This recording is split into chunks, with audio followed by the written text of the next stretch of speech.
Baeyer-Villiger oxidation. In Baeyer-Villiger oxidation, aldehydes and ketones react with peroxy acid to get it converted into carboxylic acids and esters respectively. When you say peroxy acid, it's going to have one extra oxygen in carboxylic acid. Here is the structure for carboxylic acid, but in peroxy acid, you're going to have one extra oxygen. The meaning for per is 1. In Baeyer-Villiger oxidation, there will be an oxygen inserted between the carbon-hydrogen bond of an aldehyde or between carbon-carbon bond of a ketone.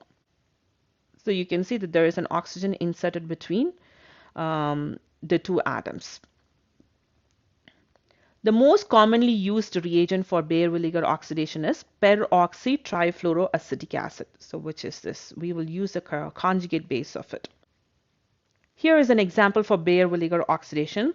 Now let's take a look into this compound, this starting material, cyclohexyl methyl ketone.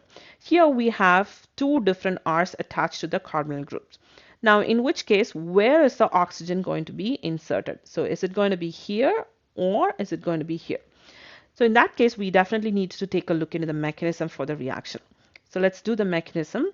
So we're going to take the starting material, cyclohexyl methyl ketone.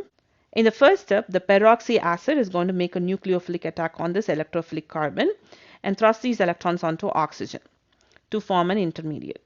Let's draw the intermediate. Now, once this intermediate is formed, once this tetrahedral intermediate is formed, we know that it is unstable, so these electrons will be coming back in to form the pi bond. And one of these groups, one of these R groups, need to make a migration towards this oxygen. Now, which of these groups will be making the migration? So we have this secondary alkyl group and we also have this methyl group. Which of these groups is going to make the migration? For that, we have to look into the relative migration tendencies of the different groups. In general, when you have an hydrogen and tertiary alkyl groups, it will be the hydrogen that will be making the migration. Similarly, if you have a tertiary alkyl group and secondary alkyl group, it would be the tertiary alkyl group which will be making the migration. Here we do have a secondary alkyl group and the methyl group. So between a secondary alkyl group and a methyl group, obviously it would be the secondary alkyl group that will be making the migration.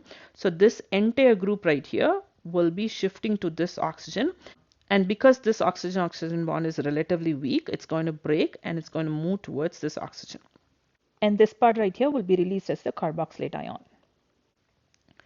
Now let's write down the product. So this is going to be having a double bond now. And we do have a methyl group. And this carbon is connected to an oxygen. So let's put the oxygen. And this oxygen is now connected to this cyclohexyl group.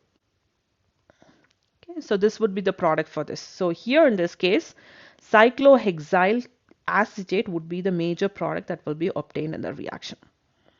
Okay, so this would be the product of Baeyer-Villiger oxidation.